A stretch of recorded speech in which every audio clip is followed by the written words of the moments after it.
Hello, हजुरको नाम के होला? मेरो सङ्गीता तिमिल छैन। सङ्गीता तिमल छिना। हजुरको? मेरो बिबिका अधिकारी। विविका अधिकारी। विपना देवकोटा। हजुर स्टुडेन्ट नै हो तिनैजना? हजुर। हामी फर्स्ट क्वेसनबाट स्टार्ट गर्दैछौँ। यो क्वेसन जित्नु भयो भने चाहिँ हजुरले 50 रुपिस पाउनुहुन्छ। रेडी हुनुहुन्छ? हुन्छ। ओके। अहिले भर्खरै भएको फिफा वर्ल्ड कपको विजेता कुन देश हो? खै मलाई त थाहै भएन।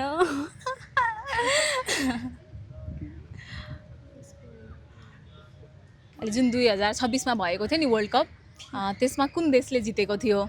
स्पेन। स्पेन। Right answer. हजुरले 50 रुपिस जित्नु भएको छ। हजुरसँग दुईवटा अप्सन छ। नेक्स्ट क्वेसनमा गएर तपाईँहरूले मिलाउनु भयो भने 100 रुपिससम्म जित्न सक्नुहुन्छ। फेरि मिलाउनु भएन भने चाहिँ क्यास हुँदैन। होइन, हामी 50 रुपिस नै लाने भन्न पनि पाइन्छ। फेरि नखेल्ने। नखेल्ने 50 रुपिस नै लाने। नखेल्ने भन्नुभयो है? हस्, फर्किनु है त। म त्यसो भए हजुरले 50 रुपिस दिँदैछु।